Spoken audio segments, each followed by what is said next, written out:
el sistema Cornell para mucha gente es el mejor sistema de notas que existe. Fue desarrollado por el profesor de educación Walter Pauk en la Universidad de Cornell en la década de 1950.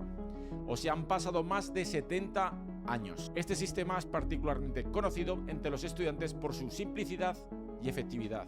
Bueno, pues aquí al lado te he dejado un ejemplo y te explico cómo funciona. Esto que estás viendo aquí en la derecha es donde se toman notas. Es donde se tomarían notas durante una clase, conferencia, lectura o cualquier otra actividad de aprendizaje. Estas notas deben ser breves y concisas, estas de aquí de la derecha. Luego la columna que estás viendo allá a la izquierda son las columnas de preguntas y palabras clave. En esa columna de allí es donde se anotan las palabras clave, las preguntas o conceptos principales del tema que has tratado aquí en la columna de la derecha. Esas preguntas o palabras clave corresponden con estas notas. Y esa columna de la izquierda se utiliza para evaluar, para comprobar si realmente has comprendido los conceptos, la idea de la columna de la derecha, que es las notas. Y luego aquí abajo, donde pone resumen, que es la parte inferior, esto se realiza al final de la clase, al terminar la sesión de estudio, cuando ya te has realizado las preguntas de la columna de la izquierda sobre el tema de la derecha. Entonces, al finalizar esa sesión de estudio, aquí abajo en la sesión de resumen, escribes con tus palabras lo que has entendido, conceptualizándolo, con tus analogías, con tu vocabulario. Esto de aquí abajo, el resumen, te va a ayudar a repasar y consolidar lo aprendido, facilitando también el repaso posterior. ¿Y cómo se rellena esta plantilla Cornell? Pues vamos con este ejemplo.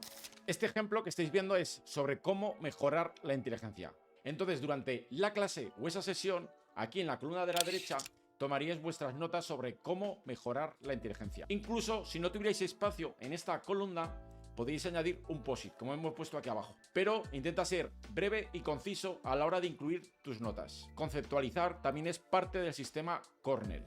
Tratar de resumir las ideas es parte de este sistema, porque ya ves que el espacio es bastante limitado. Y luego, después de clase, cuando ya ha terminado esa sesión, allí en la columna de la izquierda debes formular tus preguntas, tus palabras clave relacionadas con esta área de aquí de la derecha. Y el hecho de realizar preguntas en la columna de la izquierda sobre el contenido que tienes aquí en la derecha te va a ayudar a entender mejor el material, te va a ayudar a comprender mejor cómo mejorar tu inteligencia, que es el tema en el que nos ocupa en este ejemplo. Y luego aquí debajo incluyes tu resumen. Con tus palabras intenta explicar qué es lo que has entendido aquí en la parte de la derecha, pero ya con tus expresiones. Y luego, cuando tengas que revisar este tema, este concepto, vas a usar esta ficha y entonces vas a tapar la parte de la derecha, esta que tienes aquí, la vas a tapar y vas a intentar responder a las preguntas que tienes allí, en la columna de la izquierda. Y luego quitarás la parte de la derecha y verificarás si has respondido correctamente. Si te has equivocado, recuerda marcar la pregunta con algún tipo de marca para luego estudiar mejor el tema de aquí de la derecha y ver el por qué te ha costado entender este concepto. Beneficios del sistema de notas Cornell.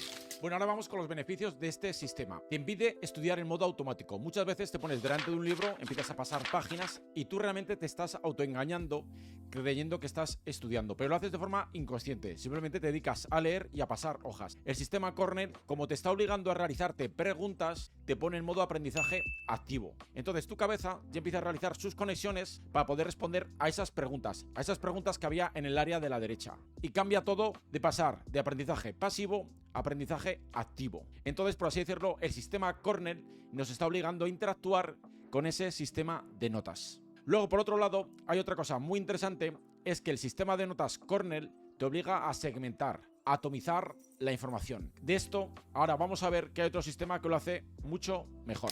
Inconvenientes del sistema de notas Cornell. Y ahora vamos con los inconvenientes de este sistema de notas que, recordad, era de la década de 1950, o sea que ya han pasado años. Este sistema estaba pensado cuando solamente había papel.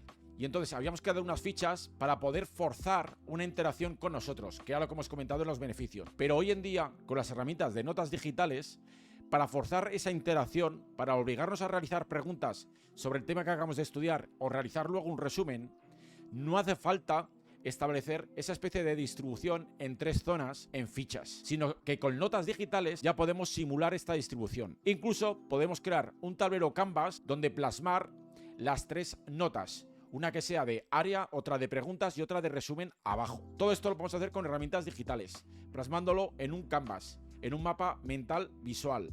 Lo podemos hacer incluso empotrando notas en distinta distribución sobre una nota digital. Ahora ya no necesitamos añadir POSIX cuando nos quedemos escasos en el hueco que tenemos para el área de las notas. Ahora en notas digitales no vamos a tener ese problema. Esto no significa que no tengamos siempre que buscar segmentar la información, que era uno de los beneficios del sistema de Cornell. Pero de esto vamos a hablar en el siguiente punto. Ahora todo esto, mediante herramientas digitales, puedes simular el sistema de Cornell como estás viendo. Ya no necesitas estas fichas en papel, ni tampoco esta distribución, porque puedes colocarte notas en paralelo o el mosaico según necesites. Además, ahora el contenido educativo viene en distintos formatos, no solo en papel, sino también en elementos multimedia como imágenes, vídeos, mapas mentales. Del sistema Cornell, lo que sí que nos interesa recuperar es el hábito de ponernos en modo aprendizaje activo, de realizarnos preguntas sobre ese contenido, de luego explicarlo con nuestras palabras. Pero eso es lo que vamos a extraer del sistema de notas Cornell.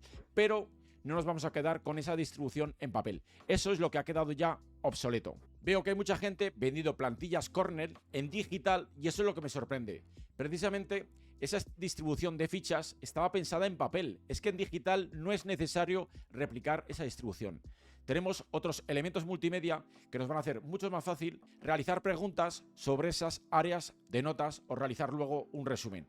No es necesario seguir manteniendo esas dos columnitas con el resumen debajo. Es absurdo replicar esto en digital. Y antes, hablando del sistema Cornell, hablábamos de la segmentación. Y os he dicho que había un sistema mucho mejor que el sistema Cornell. Y ese sistema se llama Zettelkasten, que ya he hablado en muchos vídeos que os voy a dejar aquí abajo en la descripción. Ese sistema se basa en dos principios: atomicidad, que es crear las notas lo más pequeñas posibles, y el segundo principio es conectividad, que es relacionar todas estas notas atómicas entre sí para crear lo que yo llamo un cerebro digital. Si queréis saber más sobre todo esto, echadle un ojo aquí abajo en la descripción. Por cierto, si queréis saber más sobre cómo tomar notas, aprender y cómo tener todo esto en digital, recordad suscribiros, darle a la campanilla para que os avise YouTube. Y eso es todo. Cuidaos mucho. Un abrazo.